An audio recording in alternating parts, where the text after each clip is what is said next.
Mi padrastro me aisló de mi mamá durante años y me dijo que ella ya no me necesitaba, pero ahora es él a quien están corriendo de la casa. Mi mamá se casó con Luis cuando yo tenía 15 años. Y al principio él parecía buena gente, me compraba videojuegos, nos llevaba a cenar y actuaba como si quisiera que fuéramos una familia, pero eso duró unos 6 meses. En cuanto pasó la boda, él empezó a poner reglas sobre cuándo podía hablar con mi mamá. Decía que ella estaba cansada del trabajo y que no necesitaba que yo la molestara con mis problemas de adolescente. Si intentaba contarle sobre la escuela, él me interrumpía diciendo que estábamos haciendo mucho ruido y si ella trataba de ayudarme con la tarea, de repente él la necesitaba para algo urgente. Para cuando me fui a la universidad casi no tenía relación con ella. Luis siempre contestaba su teléfono y siempre tenía excusas de por qué ella no podía hablar. Decía que estaba dormida, ocupada o que no se sentía bien. Cuando yo volvía a casa en vacaciones, él planeaba viajes solo para ellos dos que casualmente coincidían con mis visitas. Mi mamá se disculpaba pero decía que Luis ya había pagado todo. Así que yo pasaba las fiestas sola en mi casa de la infancia mientras ellos se iban a la playa. Después de graduarme conseguí un trabajo a 3 horas de distancia e intentaba visitar a mi mamá una vez al mes. Pero Luis lo hacía imposible. Decía que tenían planes, que estaban fumigando la casa o que mi mamá tenía migraña.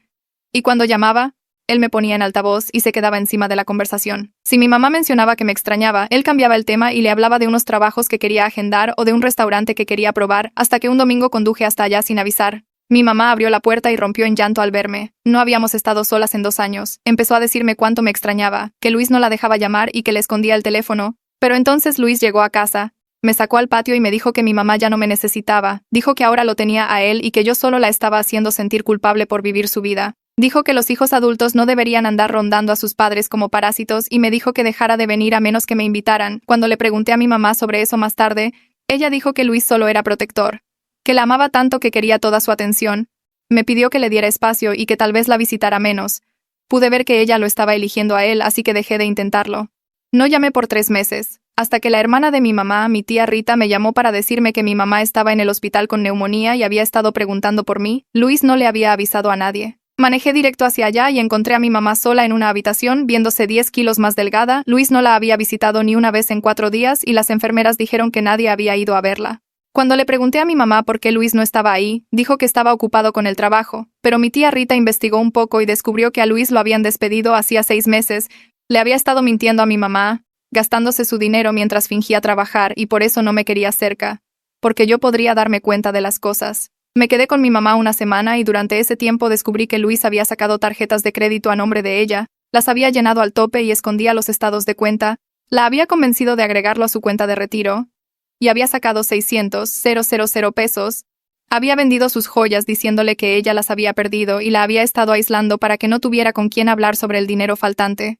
Cuando mi mamá regresó a casa, confronté a Luis con los estados de cuenta bancarios. Él dijo que no era asunto mío lo que pasaba entre marido y mujer. Dijo que yo tenía celos de su relación y que mi mamá quería que él manejara las finanzas. Mi mamá estaba sentada justo ahí y dijo que ella nunca aceptó nada de eso. Entonces Luis se puso agresivo. Dijo que mi mamá estaba confundida por el medicamento, que últimamente se le olvidaban las cosas y empezó a sugerir que tal vez necesitaba ayuda profesional para problemas de memoria. Y ahí fue cuando mi mamá estalló. Le dijo que se largara. Él se rió y dijo que la casa era mitad suya ahora. Pero ella le dijo que había cambiado su testamento mientras estaba en el hospital y que él no se quedaría con nada, que podía quedarse hasta que el divorcio fuera definitivo y nada más. Luis se quedó boquiabierto, parado en la sala moviendo la boca como si no encontrara las palabras. Mi mamá mantuvo la mirada fija en él, sin retroceder por primera vez desde que yo había vuelto. Él empezó a decir algo sobre cómo ella no podía hacerle esto, pero ella lo cortó y le dijo que empacara sus cosas esenciales y se largara para el final de la semana.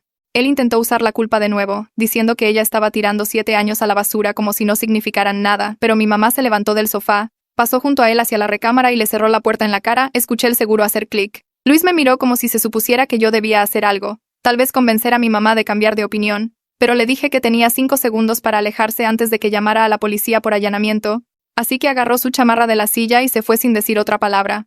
Me quedé con mi mamá los siguientes 3 días mientras Luis empacaba sus cosas.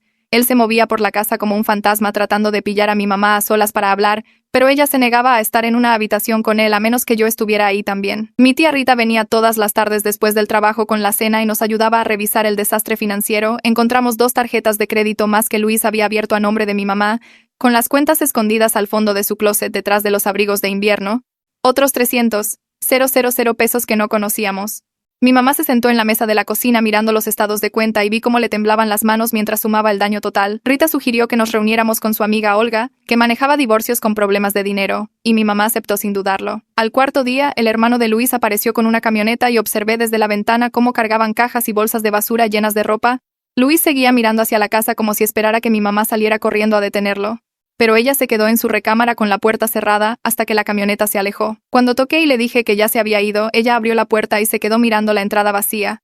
Luego empezó a llorar con unos sollozos horribles que sacudían todo su cuerpo. La abracé en el sofá por más de una hora mientras se desahogaba. Ella pedía perdón una y otra vez, disculpándose por haberme alejado y haberlo elegido a él. Pero le dije que Luis era el que debía pedir perdón, no ella. La casa se sentía diferente después de que Luis se fue, más tranquila pero también más ligera de alguna manera, como si por fin pudiéramos respirar sin que alguien nos vigilara y juzgara cada movimiento. Mi mamá y yo preparamos el desayuno juntas a la mañana siguiente, algo que no habíamos hecho en años. Me preguntó sobre mi trabajo, mi departamento, mi vida, todas las cosas que Luis solía callar o cambiar de tema. Hablamos durante 2 horas sobre huevos fríos y pan tostado quemado. Ella me contó cómo Luis escondía su teléfono cuando yo llamaba, cómo borraba mis mensajes de voz antes de que ella pudiera escucharlos, cómo la convenció de que yo estaba ocupada con mi propia vida, y no quería que me molestaran con sus problemas, y yo le expliqué cómo cada vez que intentaba visitarla, él tenía alguna excusa lista de por qué no era un buen momento. Rita organizó una reunión con Olga para el lunes siguiente. Mi mamá estaba nerviosa, le preocupaba que ir contra Luis legalmente empeorara todo, pero le recordé los 900,000 pesos que robó, las tarjetas de crédito y las mentiras sobre su trabajo. Ella asintió, pero pude ver la duda en sus ojos. Los años de manipulación de Luis no desaparecían solo porque se había mudado. Mi mamá volvió al trabajo esa semana. Todavía estaba cansada por la neumonía y tosía a veces, pero dijo que quedarse en casa la hacía pensar demasiado. Su compañera de trabajo, Fabiola, la llamó aparte en el almuerzo y le dijo que todos en la oficina habían notado cosas, como Luis aparecía durante los descansos de mi mamá y se quedaba ahí todo el tiempo. Cómo llamaba al teléfono de la oficina si mi mamá no contestaba su celular en 5 minutos. Cómo la recogía después del trabajo y esperaba en el estacionamiento si ella se retrasaba. Fabiola dijo que casi le dijo algo una docena de veces, pero no quería entrometerse o hacer las cosas incómodas y ahora se sentía terrible por haberse quedado callada.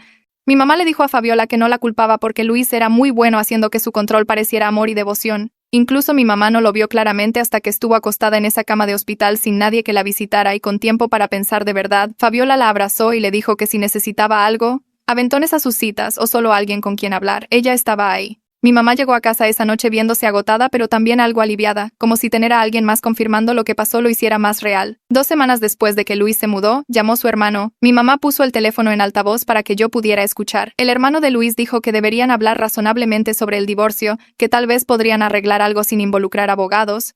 Sugirió que Luis merecía al menos la mitad de todo ya que habían estado casados 7 años y había apoyado a mi mamá emocionalmente en tiempos difíciles. Sentí que me subía la presión, pero mi mamá mantuvo la calma. Le dijo que Luis le robó 900,000 pesos de sus cuentas, destruyó su historial crediticio y la aisló de su familia por años, y que si quería ayudar a su hermano debería decirle a Luis que aceptara los términos del divorcio en silencio antes de que ella presentara cargos criminales. El hermano de Luis tartamudeó que Luis cometió algunos errores pero no merecía que le arruinaran la vida por problemas de dinero. Entonces la voz de mi mamá se endureció y dijo que Luis no solo cometió errores, sino que arruinó sistemáticamente su seguridad financiera y salud emocional durante años mientras fingía amarla, y la llamada terminó con él colgándole. Mi mamá dejó el teléfono y le temblaban las manos. Pero se veía orgullosa de no haber retrocedido. Le dije que lo manejó perfectamente. Y sonrió, una sonrisa pequeña y cansada que me dio ganas de ir a la casa del hermano de Luis y golpearlo. Olga presentó los papeles de divorcio 3 días después. Citó problemas irreconciliables y pidió que todos los bienes fueran para mi mamá basándose en el fraude y robo de Luis. Él tenía 30 días para responder. Olga nos advirtió que probablemente pelearía todo aunque no tuviera base legal. Dijo que tipos como Luis nunca se van tranquilos y que tienen que hacer todo difícil hasta el final. Rita conectó a mi mamá con una asesora financiera llamada Mariana, se reunieron en su oficina en el centro y yo fui para apoyar. Mariana pasó 2 horas revisando cada cuenta, cada tarjeta, cada préstamo y transacción que pudimos encontrar. Tomaba notas en una libreta amarilla y su cara se ponía más seria conforme sumaba los números. Cuando terminó, le dijo a mi mamá que tomaría unos 5 años recuperarse financieramente por completo, tal vez más si salían más sorpresas. Mi mamá parecía que iba a llorar, pero se mantuvo firme. Mariana dijo que el primer paso era cerrar todas las cuentas conjuntas y abrir nuevas solo a nombre de mi mamá. Pasaron la siguiente hora al teléfono con los bancos, poniendo alertas de fraude en los reportes de crédito de mi mamá y disputando cargos, y fue entonces cuando encontraron otro préstamo. Luis había sacado un préstamo personal por 160,000 pesos usando la información de mi mamá como aval. Ella nunca firmó nada, ni siquiera sabía de eso. Mariana apretó la mandíbula y le dijo a mi mamá que esto era definitivamente fraude criminal, ya no solo un asunto civil.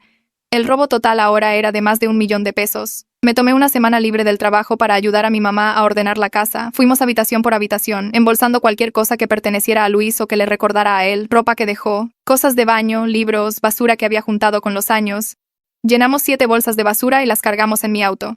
Manejé hasta la casa de su hermano y dejé todo en el porche con una nota que decía: recójanlo en 3 días o se va a la caridad. El auto de su hermano estaba ahí pero nadie salió, no me importó. De vuelta en casa de mi mamá el siguiente fin de semana, ella me dijo que ya no podía dormir en la recámara. Cada vez que cerraba los ojos veía a Luis sentado en su lado de la cama revisando su correo, escondiendo facturas. La habitación se sentía mal. Fuimos a la ferretería y escogimos muestras de pintura, decidiéndonos por un azul suave que le recordaba a mi mamá el mar. Dijo que quería que el cuarto se sintiera calmado y limpio. Nada como los años que pasó ahí con Luis. Pasamos el sábado moviendo muebles al pasillo, cubriendo el piso con plásticos y poniendo cinta. Mi mamá pintaba las paredes con rodillo mientras yo recortaba alrededor de las ventanas, ambas trabajando en un silencio cómodo. Y para el domingo por la tarde habíamos reacomodado todo para que la cama mirara hacia otra dirección. Compramos sábanas nuevas y cobijas que Luis nunca había tocado, y colguemos cuadros diferentes. Mi mamá se paró en la puerta mirando la habitación terminada y sonrió por primera vez desde la confrontación. Dijo que finalmente se sentía suya. Mientras limpiábamos el closet para hacer espacio para el nuevo acomodo, mi mamá sacó una pila de camisas viejas de Luis que él había dejado. Empezó a embolsarlas cuando una libreta pequeña cayó de entre 2 camisas en el estante de arriba. Mi mamá la levantó y hojeó las páginas, poniéndose pálida. Me la dio sin decir nada. La libreta tenía fechas de hace 3 años con entradas detalladas sobre el horario de trabajo de mi mamá, cuando salía de casa, cuando llegaba. Había notas sobre mis llamadas telefónicas con horas y duración, y junto a varias entradas Luis había escrito cosas como desviada con éxito o sugerí que estaba cansada. Una página tenía una lista de excusas que había usado para evitar que yo la visitara. Otra tenía notas sobre a cuáles amigas de mi mamá había convencido de dejar de ver su manipulación escrita como un plan de proyecto, metódico y calculado, hizo que me temblaran las manos. Mi mamá se sentó en la cama y miró a la pared. Ya no lloraba, solo estaba enojada. Dijo que había pasado meses inventando excusas para Luis, diciéndose a sí misma que solo era protector o inseguro, pero esto probaba que él sabía exactamente lo que estaba haciendo. La había aislado a propósito, paso a paso, y documentó su éxito. Mi mamá llamó a Olga a la mañana siguiente y le contó sobre la libreta. Dijo que quería presentar cargos criminales después de todo porque las acciones de Luis no eran errores ni falta de juicio, eran deliberadas y planeadas. Olga preguntó si mi mamá estaba segura porque un juicio criminal sería más difícil y tardado que solo el divorcio. Pero mi mamá no dudó. Dijo que necesitaba que Luis enfrentara consecuencias reales por lo que le había hecho a ella y a nuestra relación. Olga dijo que nos conectaría con un detective que manejaba fraudes financieros y casos de abuso a mayores, y que debíamos llevar toda la documentación que habíamos recolectado más la libreta. 2 días después nos reunimos con el detective en la estación de policía. Era un hombre mayor, tal vez en sus 50s. Y pasó los primeros minutos haciéndole preguntas generales a mi mamá sobre su salud y si se sentía segura. Luego revisó todo lo que habíamos documentado, tomando notas en una libreta mientras mi mamá explicaba cada robo, cada mentira, cada manipulación. Hizo preguntas específicas sobre las tarjetas de crédito, el retiro de la cuenta de jubilación, las joyas que desaparecieron. La entrevista duró 2 horas y al final mi mamá se veía agotada.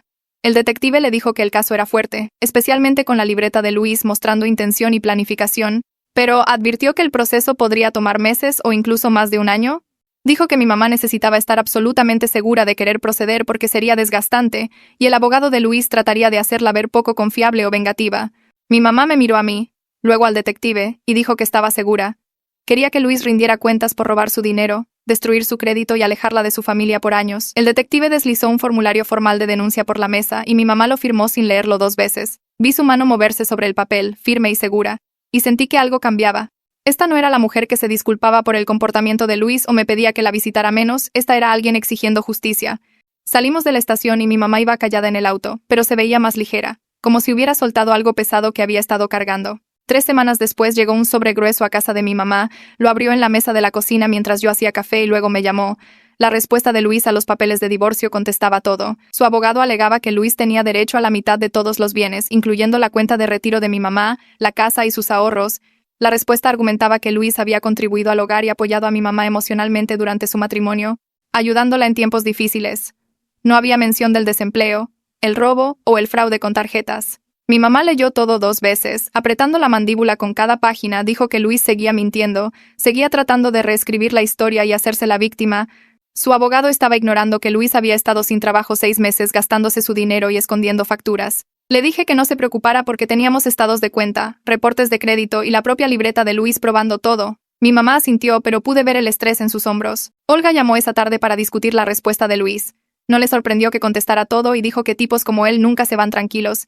Explicó que la corte requería mediación antes de que el divorcio pudiera ir a juicio, así que tendríamos que sentarnos con Luis y un mediador para tratar de llegar a un acuerdo. Olga advirtió que Luis probablemente trataría de manipular a mi mamá durante la mediación, usando las mismas tácticas que usó durante su matrimonio. Le dijo a mi mamá que se mantuviera enfocada en los hechos que documentamos y no dejara que la manipulación emocional de Luis funcionara. Mi mamá estuvo de acuerdo, pero pude escuchar la preocupación en su voz. Olga programó la mediación para dentro de 2 semanas y dijo que se reuniría con nosotras antes para prepararnos. La noche antes de la mediación, mi mamá apenas durmió. Bajó a las 2 de la mañana y me encontró en el sofá. Admitió que tenía miedo de ver a Luis de nuevo, preocupada de que estar en la misma habitación con él la hiciera caer en viejos patrones. Dijo que por 7 años ceder ante Luis había sido más fácil que pelear y tenía miedo de que ese instinto apareciera cuando él empezara a hablar. Le recordé todo lo que habíamos encontrado, la libreta con sus planes calculados, los estados de cuenta mostrando el robo, sus intentos de hacerla dudar de su memoria. Le dije que Luis solo tenía poder sobre ella cuando estaba aislada y confundida, pero ahora tenía documentación, testigos y gente apoyándola. Mi mamá asintió y dijo que sabía eso lógicamente, pero emocionalmente todavía se sentía como la mujer que había creído sus mentiras. Me quedé despierta con ella hasta las 4, revisando los estados de cuenta otra vez y recordándole cosas específicas que Luis había hecho, y para cuando salió el sol mi mamá se veía más determinada que asustada. La mediación ocurrió en una sala de conferencias en el juzgado. Luis ya estaba sentado en la mesa cuando llegamos con Olga. Se veía terrible, como si no hubiera estado durmiendo o comiendo bien. Su camisa estaba arrugada y había perdido peso.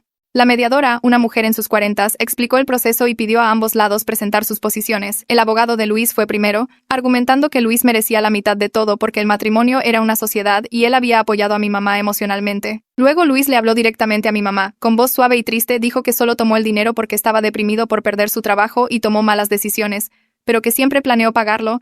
Dijo que la amaba y nunca quiso lastimarla. Sentí a mi mamá tensarse a mi lado y le apreté la mano por debajo de la mesa. Olga respondió presentando los estados de cuenta, registros de tarjetas y la libreta de Luis. Expuso cada robo, cada mentira, cada manipulación en orden cronológico. La cara de Luis se puso roja cuando ella leyó de su libreta sobre desviar mis llamadas y aislar a mi mamá de sus amigas. La mediadora le preguntó a Luis sobre las tarjetas y las joyas. Luis miró a mi mamá con esos mismos ojos de perro arrepentido que había usado por años, y dijo que ella le había dado permiso para todo. Alegó que ella solo decía lo contrario ahora porque yo la había puesto en su contra y envenenado su relación. Dijo que mi mamá estaba confundida y no recordaba sus conversaciones sobre dinero. La voz de mi mamá tembló cuando respondió, pero habló claro. Dijo que nunca le dio permiso a Luis para sacar tarjetas a su nombre, nunca aceptó dejarlo sacar dinero de su retiro, y nunca le dijo que podía vender sus joyas. Dijo que los estados de cuenta probaban que Luis había ocultado las transacciones y falsificado su firma en documentos. La mediadora preguntó si tenía pruebas de la falsificación y Olga sacó copias de las tarjetas de firmas del banco mostrando las diferencias entre la firma real de mi mamá y las de los formularios de retiro de Luis. La cara de Luis se puso roja oscura cuando la mediadora puso las hojas de comparación en la mesa. Su abogado le susurró algo al oído y Luis negó con la cabeza fuertemente. La mediadora preguntó si queríamos un descanso, pero Olga dijo que no, que estábamos listas para continuar. El abogado de Luis se aclaró la garganta y dijo que tal vez podían discutir un acuerdo que fuera justo para ambas partes sin arrastrar esto a costosos procedimientos judiciales. Sugirió que Luis recibiera 400,000 pesos y firmara renunciando a todo reclamo sobre la casa y las cuentas de retiro. Olga ni siquiera miró a mi mamá antes de responder, dijo que los veríamos en la corte donde los cargos criminales también serían tratados. El abogado de Luis intentó de nuevo diciendo que los costos de litigio se comerían más de esos 400,000 pesos, y mi mamá debería considerar los aspectos prácticos. Olga guardó sus carpetas y le dijo a la mediadora que habíamos terminado. Mi mamá se levantó sin esperar permiso de nadie y salió de la habitación. Yo la seguí al pasillo donde se recargó en la pared respirando profundo. Dijo que casi cae cuando el abogado mencionó los costos, pero le recordé que Olga sabía lo que hacía y mi mamá ya había pagado suficiente. Olga se nos unió un minuto después y dijo que el divorcio iría a juicio en unos 3 meses. La investigación criminal avanzaba por separado y el detective nos mantendría informadas. Mi mamá se veía exhausta, con los hombros caídos bajo su saco. Prometí estar ahí para cada fecha de corte y audiencia sin importar qué. Pasaron 2 semanas y yo manejaba para allá cada viernes después del trabajo. Mi mamá parecía más ligera cada vez que la veía, como si estuviera recordando quién había sido antes de Luis. Establecimos nuevas rutinas que se sentían bien y normales. El desayuno del domingo juntas se volvió nuestra costumbre. Solo huevo con jamón y pan tostado. Pero hablábamos por horas. También empezamos a caminar por el vecindario en las tardes, algo que mi mamá había dejado de hacer porque Luis decía que el ejercicio no tenía caso a su edad. Ella me contó cómo Luis solía criticar todo lo que hacía, haciéndola sentir estúpida por querer cuidarse. Ahora caminaba cada tarde estuviera yo ahí o no. Su compañera Fabiola empezó a unirse a ella a veces, y mi mamá dijo que se sentía bien tener una amiga de nuevo. Un martes por la tarde mi mamá me llamó al trabajo sonando asustada. Luis había aparecido en su oficina tratando de hablar con ella. Seguridad lo había escoltado afuera, pero mi mamá estaba temblando. Le dije que llamara a la policía inmediatamente y reportara la violación de la orden de restricción que Olga había tramitado. Mi mamá lo hizo y yo me quedé al teléfono con ella hasta que llegaron los oficiales. Dio su declaración con manos temblorosas, pero su voz se mantuvo firme. La vieja versión de ella hubiera minimizado lo que pasó o inventado excusas para Luis. Esta versión dijo la verdad claramente. La policía le dio a Luis una advertencia formal y dijo que cualquier otro contacto resultaría en arresto. Mi mamá me llamó esa noche y dijo que se sentía orgullosa de sí misma por no haberse echado para atrás. Le dije que yo también estaba orgullosa. Ese fin de semana ayudé a mi mamá a revisar viejos álbumes de fotos y guardar las imágenes que incluían a Luis. Ella no quería recordatorios de él en su vista diaria. Encontramos su álbum de bodas enterrado en un closet y mi mamá preguntó si quería quemarlo en la chimenea. Le dije que solo si ella quería. Lo sostuvo un largo rato antes de ponerlo en una caja para el ático. Dijo que tal vez algún día estaría lista, pero todavía no. Mi tía Rita vino el sábado con despensa y se quedó a cenar. Le dijo a mi mamá que varias de sus viejas amigas habían estado preguntando por ella. Mi mamá admitió que estaba nerviosa de reconectar porque había dejado morir esas amistades durante el matrimonio. Rita dijo que las amigas verdaderas entendían y estarían felices de verla de nuevo. Mi mamá decidió contactar a algunas personas con las que había sido cercana antes de Luis y las respuestas la sorprendieron. Todas querían reunirse y ponerse al día. Varias admitieron que habían notado señales preocupantes, pero no sabían cómo decirlo sin parecer que juzgaban su matrimonio. Una amiga dijo que había llamado varias veces hace años, pero Luis siempre decía que mi mamá estaba ocupada y llamaría luego. Ella nunca lo hizo porque Luis nunca le dio los mensajes. Rita organizó una pequeña reunión en casa de mi mamá con 4 de sus amigas más cercanas. Yo me quedé en la cocina haciendo café y poniendo galletas mientras ellas hablaban en la sala. La risa de mi mamá llegaba por la puerta, genuina y ligera. No había escuchado ese sonido en años. Cuando llevé la charola del café, las 5 mujeres estaban llorando y abrazándose. Mi mamá me presentó a todas y contaron historias sobre cosas que mi mamá solía hacer antes del matrimonio, voluntariado en la biblioteca, club de lectura, viajes de fin de semana, todas cosas que Luis había eliminado lentamente de su vida. Mi mamá se veía frágil sentada ahí rodeada de gente que realmente se preocupaba por su bienestar, pero también se veía feliz de una forma que casi había olvidado que era posible, después de que todas se fueron. Mi mamá y yo limpiamos juntas y me agradeció por no rendirme con ella. Le dije que nunca dejaría de luchar por nosotras. El detective llamó 3 semanas después pidiéndonos a mi mamá y a mí ir a su oficina. Tenía nueva información de los registros bancarios solicitados, manejamos juntas, y él extendió impresiones sobre su escritorio mostrando transacciones de apuestas en línea.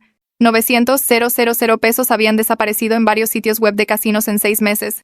El detective explicó que esto añadía otra capa al engaño de Luis y ayudaba a establecer un patrón claro de robo en lugar de malas decisiones financieras. Mi mamá miraba los papeles como si estuvieran escritos en otro idioma. Seguía diciendo que no tenía idea, que nunca vio nada de esto. El detective le aseguró que ese era el punto de las tácticas de aislamiento de Luis. Él no quería que nadie mirara las finanzas lo suficientemente cerca para darse cuenta. El detective dijo que el caso criminal era fuerte y avanzarían con cargos formales pronto. Advirtió que el abogado de Luis podría tratar de negociar un acuerdo para evitar el juicio. Mi mamá asintió, pero no dijo nada. Efectivamente, el abogado de Luis contactó a Olga la siguiente semana. Quería discutir un acuerdo de culpabilidad sobre los cargos criminales a cambio de que Luis aceptara los términos del divorcio sin pelear. Olga llamó a mi mamá y le explicó la oferta cuidadosamente. Un acuerdo significaría certeza y cierre, pero potencialmente consecuencias más ligeras para Luis. Si iban a juicio, Luis podría enfrentar penas más duras, pero siempre había el riesgo de que un jurado pudiera ser comprensivo. Mi mamá preguntó qué recomendaba a Olga, y ella dijo que era enteramente decisión de mi mamá. Esto no era sobre estrategia legal, era sobre lo que mi mamá necesitaba emocionalmente. Mi mamá dijo que necesitaba tiempo para pensarlo. Pasó los siguientes días indecisa. Un minuto quería que Luis enfrentara todas las consecuencias y al siguiente solo quería que terminara para poder seguir con su vida. Manejé hasta allá el jueves por la noche y la encontré sentada en la mesa de la cocina con papeles por todos lados. Dijo que seguía tratando de decidir qué era lo correcto, pero no podía resolverlo. Me senté frente a ella y le dije que no había opción incorrecta. Lo que decidiera yo lo apoyaría completamente. Esto no era sobre castigo o venganza. Era sobre lo que le permitiera sanar y reconstruir. Mi mamá lloró y dijo que no sabía quién era ella después de 7 años de que Luis le dijera qué pensar y sentir. Le dije que estaba descubriendo eso y haciendo un trabajo increíble. La decisión era solo suya. Y yo confiaba en ella totalmente. Mi mamá llamó a Olga a la mañana siguiente y dijo que quería aceptar el acuerdo. Su voz sonaba cansada, pero segura cuando explicó que arrastrar esto por juicios criminales otro año solo mantendría a Luis en su vida más tiempo. Lo quería fuera, quería avanzar. Quería dejar de vivir en el pasado. Olga dijo que entendía perfectamente y contactaría al abogado de Luis para finalizar los términos. El acuerdo pasó más rápido de lo esperado. Luis apareció en la corte 2 semanas después, y admitió culpabilidad de fraude y robo frente a un juez. Mi mamá no asistió porque Olga dijo que no tenía que hacerlo, que ver a Luis actuar arrepentimiento solo la alteraría. El juez lo sentenció a 2 años de libertad condicional y ordenó un plan de pagos por los 900,000 pesos, 500 pesos mensuales por 10 años. Mi mamá se rió cuando Olga llamó con la noticia porque esa cantidad apenas cubriría los intereses de lo que robó, pero al menos era algo. El divorcio siguió inmediatamente después de que cerró el caso criminal. Olga presentó el papeleo final y el abogado de Luis no peleó nada esta vez, probablemente porque Luis estaba muy ocupado lidiando con los requisitos de su libertad condicional. Mi mamá se quedó con la casa, su cuenta de retiro y cada bien que habían acumulado durante el matrimonio. Luis se quedó atorado con toda la deuda de tarjetas de crédito que creó y los pagos de restitución encima de eso. El decreto de divorcio llegó al correo de mi mamá un martes por la tarde. Yo estaba ahí cuando lo abrió, parada en la cocina mientras ella sacaba el documento oficial con el sello de la corte. Lo leyó 2 veces y luego empezó a llorar ahí mismo en el mostrador, pero estas lágrimas se veían diferentes a todas las otras que había visto los últimos meses. Estaba sonriendo mientras lloraba, sosteniendo los papeles contra su pecho como si fueran preciosos. Me dijo que se sentía libre por primera vez en 7 años. Esa noche mi mamá fue a una tienda y compró un marco negro simple, puso el decreto de divorcio adentro y lo colgó en la pared de su recámara donde lo vería cada mañana. Rita pensó que era raro cuando vino, pero mi mamá explicó que le recordaba que sobrevivió, que se sacó a sí misma de ahí y que reclamó su propia vida de alguien que intentó quitarle todo. Mariana vino a la casa la semana siguiente con una laptop y calculadora, extendió documentos financieros en la mesa del comedor y guió a mi mamá para crear un presupuesto realista. Calcularon cada gasto, cada factura, cada costo necesario. Mariana le mostró a mi mamá cuánto necesitaba para vivir básicamente y cuánto podía ahorrar si recortaba cosas que Luis solía exigir como restaurantes caros y suscripciones innecesarias. Mi mamá decidió tomar turnos extra en el trabajo, 2 tardes adicionales por semana que agregarían unos 12,000 pesos mensuales a su ingreso. Mariana le ayudó a abrir una nueva cuenta de retiro en otro banco, una que Luis nunca tocó y nunca tocaría. Mi mamá transfería dinero de cada pago automáticamente para ni siquiera verlo y no tener la tentación de gastarlo. El plan tomaría 5 años para recuperar totalmente lo que Luis robó, pero mi mamá se sentía bien teniendo pasos concretos hacia adelante en lugar de solo pensar en lo que se perdió. Pasaron 3 meses, y mi mamá se estableció en su nueva rutina, trabajaba sus turnos extra, pagaba las tarjetas metódicamente y empezó a reconstruir su crédito punto por punto. Entonces una tarde sonó su teléfono con un número que reconoció. Daniel, el hermano de Luis. Casi no contestó, pero algo la hizo responder.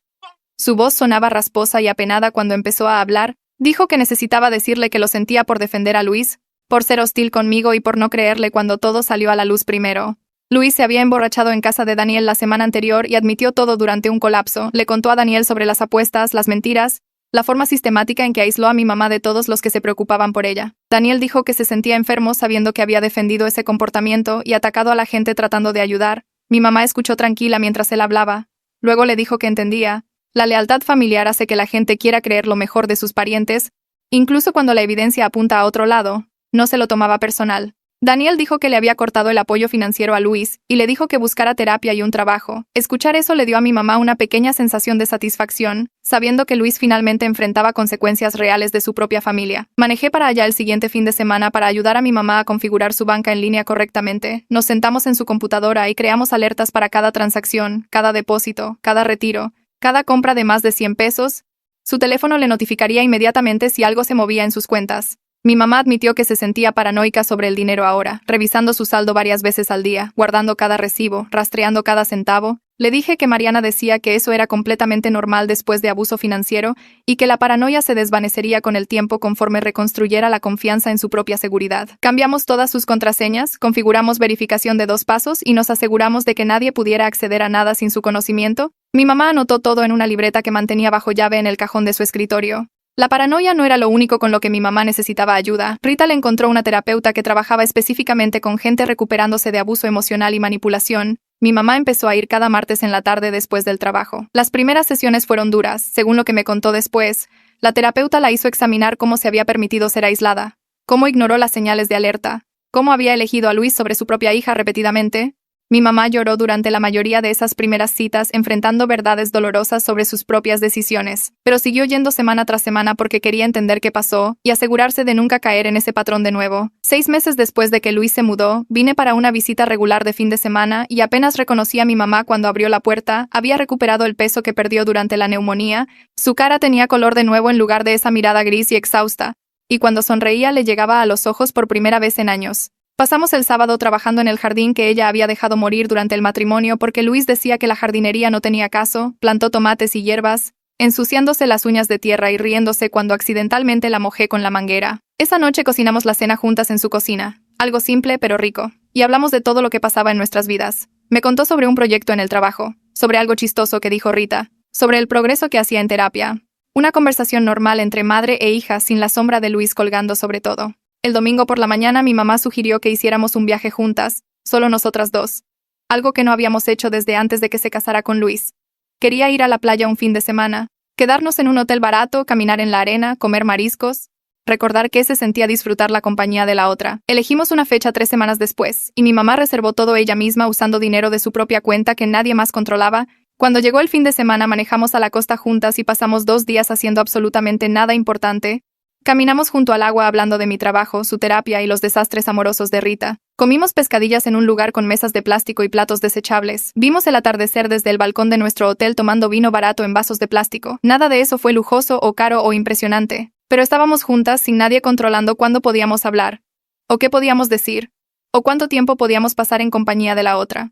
Mi mamá me dijo que esto se sentía como recuperar una parte de ella misma que había olvidado que existía. Le dije que estábamos reconstruyendo algo que Luis intentó destruir pero no pudo, porque el amor real entre una madre y una hija era más fuerte que la necesidad de control de un hombre. Durante el viaje a la playa mi mamá sacó un tema que no esperaba mientras estábamos sentadas en el balcón viendo el mar. Me dijo que había empezado a ver a alguien del trabajo, un hombre llamado Jaime que trabajaba en el departamento de sistemas. Se veía nerviosa contándome, como si le preocupara que yo me enojara o le dijera que era muy pronto.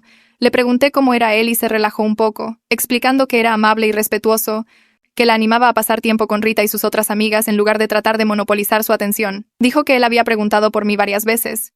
Quería saber cuándo podía conocerme. Parecía genuinamente interesado en que ella tuviera una relación con su hija. Le dije que yo era cautelosa pero estaba feliz por ella, que merecía a alguien que la tratara bien. Mi mamá se estiró y apretó mi mano, prometiendo que había aprendido las señales de alerta y no ignoraría focos rojos de nuevo. Dijo que su terapeuta le había ayudado a reconocer la diferencia entre preocupación sana y comportamiento controlador, entre querer pasar tiempo juntos y exigir aislamiento de todos los demás. Le creí porque podía ver cuánto trabajo había puesto en entender lo que pasó con Luis. 2 semanas después de volver de la playa, Rita le organizó a mi mamá lo que llamó una fiesta de divorcio en su casa, invitó a todas las amigas de mi mamá, las que había reconectado y las nuevas que hizo desde que Luis se fue. Todo el asunto fue tonto y divertido de la mejor manera posible. Rita había hecho un pastel decorado con las palabras libertad al fin en glaseado rojo brillante. Alguien trajo una piñata con forma de novio que todas se turnaron para golpear con un palo. La amiga del trabajo de mi mamá trajo una caja con cosas viejas de Luis que mi mamá había olvidado devolver. Y se turnaron sugiriendo formas cada vez más ridículas de deshacerse de ellas. Quemarlas, donarlas a una tienda de segunda mano en otro estado, usarlas para prender una fogata. Mi mamá se rió tanto que empezó a llorar, del tipo bueno de lágrimas que vienen de la alegría en lugar del dolor. Seguía diciendo que no podía creer lo solidarias que eran todas, lo afortunada que se sentía de tener amigas que celebraban este momento con ella en lugar de juzgarla por el divorcio. La miré rodeada de gente que genuinamente se preocupaba por su bienestar y me sentí agradecida de que hubiera encontrado su camino de regreso a este tipo de comunidad después de años de aislamiento. 3 semanas después, mi mamá recibió el primer pago de restitución de Luis en el correo. Me llamó de inmediato con la voz plana de decepción, 6,000 pesos. Eso fue lo que Luis envió, el mínimo requerido por su plan de pagos. A este paso le tomaría 12 años y medio pagar los 900,000 pesos que robó. Y eso asumiendo que nunca fallara un pago. Mi mamá manejó directo al banco y depositó el cheque. Luego llamó a Mariana para actualizarla. Le dijo a Mariana que no contaba con el dinero de restitución de Luis para su recuperación financiera, que estaba construyendo su plan alrededor de lo que ella podía controlar y ganar por sí misma. Mariana la felicitó por tener expectativas realistas, y le recordó que los pagos ordenados por la corte eran solo un bono, no la base de su estrategia de reconstrucción. Mi mamá sonaba cansada pero determinada cuando hablamos esa noche. Dijo que ver ese cheque patético de 6,000 pesos en realidad fortaleció su resolución de volverse financieramente independiente de nuevo, de nunca depender de nadie más para arreglar lo que Luis rompió. Un mes después de esa conversación me llamaron a la oficina de mi gerente en el trabajo. Había estado nerviosa toda la mañana pensando que había hecho algo mal, pero en cambio me ofreció un ascenso a analista senior con un aumento significativo. Acepté de inmediato y pasé el resto del día aturdida, apenas capaz de concentrarme. Ese fin de semana manejé para ver a mi mamá y llevé mi primer cheque más grande conmigo. Ya había escrito un cheque por 40,000 pesos, el saldo total de una de las tarjetas de crédito que Luis había llenado a nombre de mi mamá. Cuando se lo di, inmediatamente trató de regresármelo diciendo que yo necesitaba ahorrar mi dinero y construir mi propia seguridad financiera. Me negué a recibirlo y le dije que apoyarse mutuamente era lo que hacía la familia, que ella me había apoyado durante la universidad y mis inicios laborales y ahora era mi turno de ayudarla. Mi mamá empezó a llorar y me dio un abrazo fuerte, diciendo que no merecía una hija como yo después de haberme alejado por tantos años. Le dije que dejara de castigarse por lo que Luis había orquestado, que estábamos avanzando juntas ahora y eso era lo que importaba. Las sesiones de terapia de mi mamá continuaron cada martes y en los siguientes meses empezó a abrirse conmigo sobre lo que trabajaba con su terapeuta.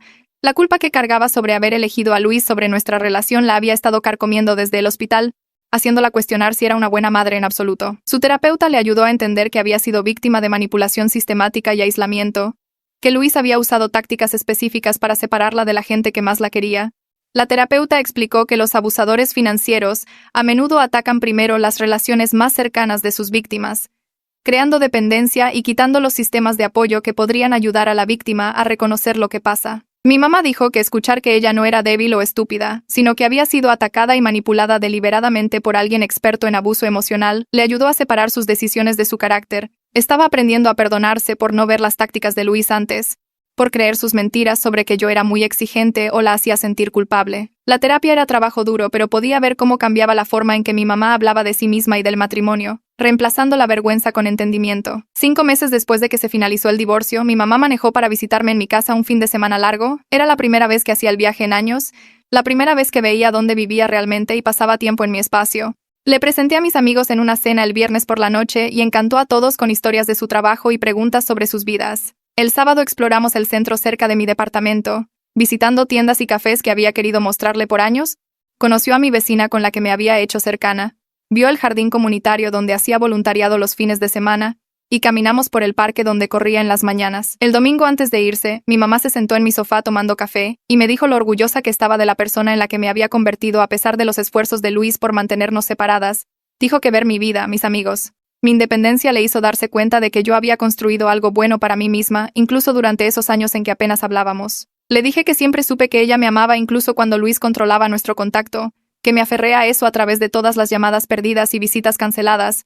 Mi mamá me abrazó al despedirse en la puerta y prometió volver pronto.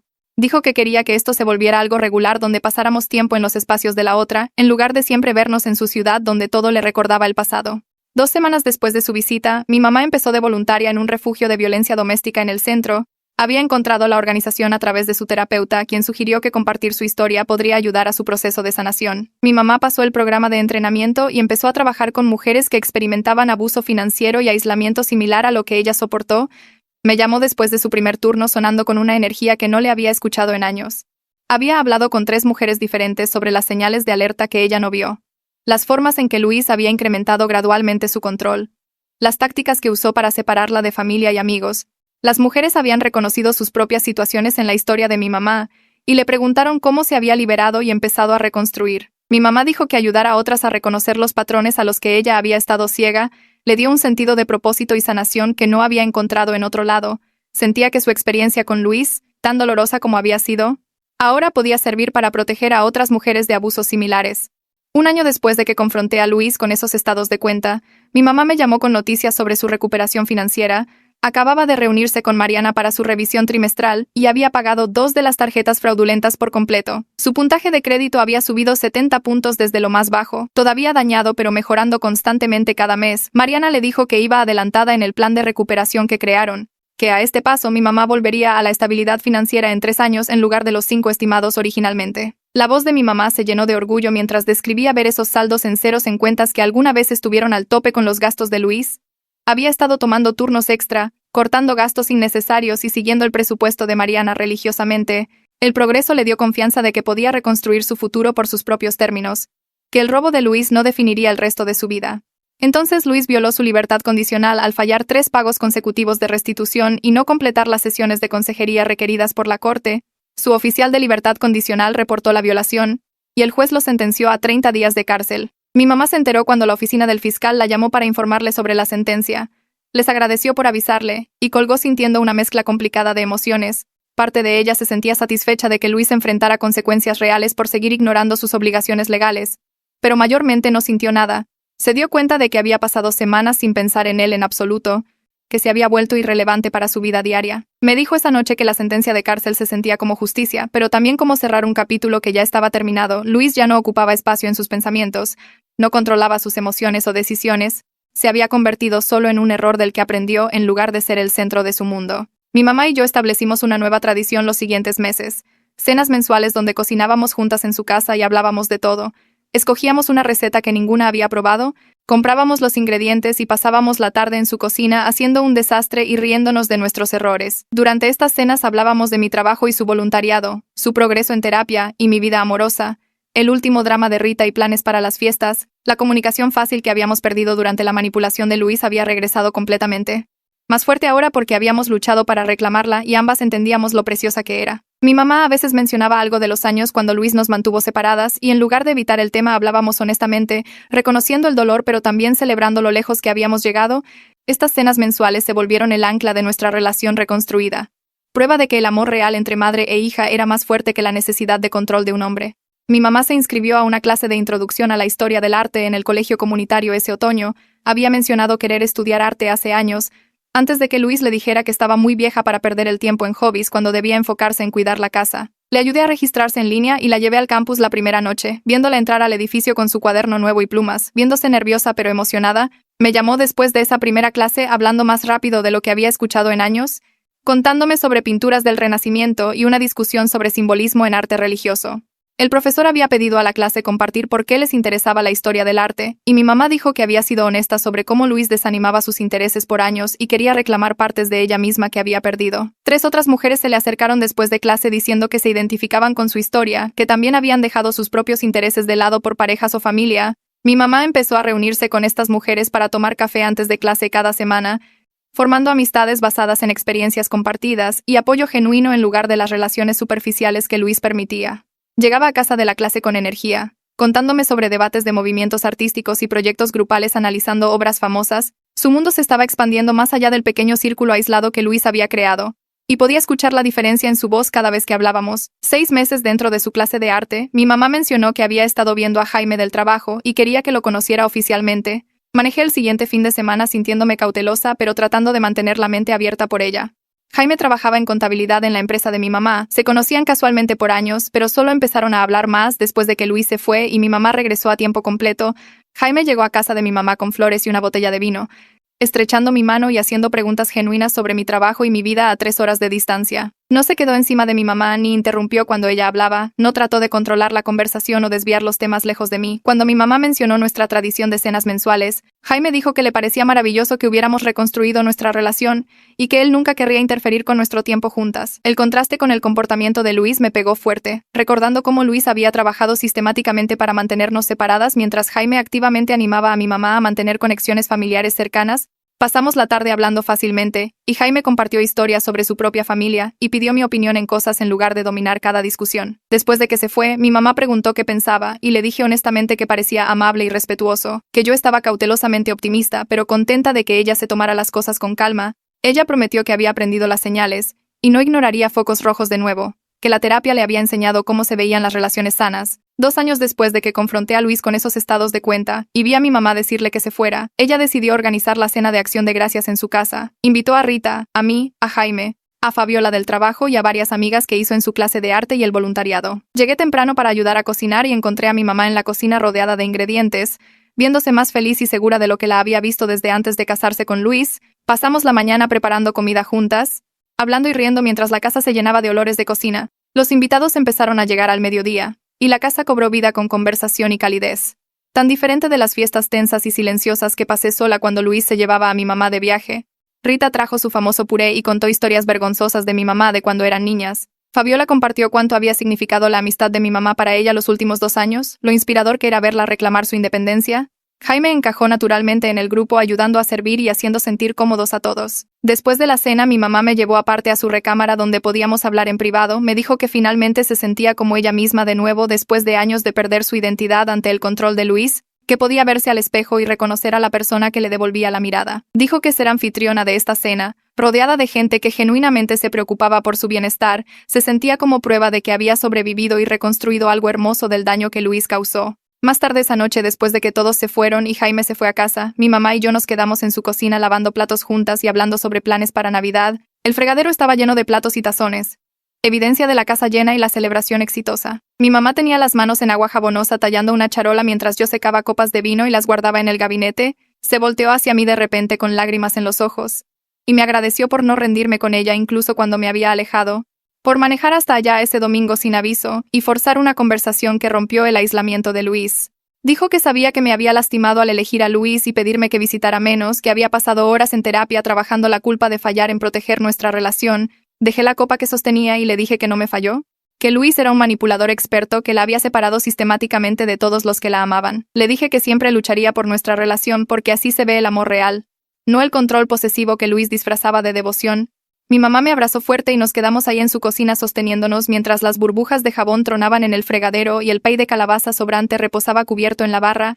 La casa estaba tranquila ahora, pero todavía cálida por la reunión del día, y me di cuenta de que este momento era por lo que habíamos estado luchando todo este tiempo.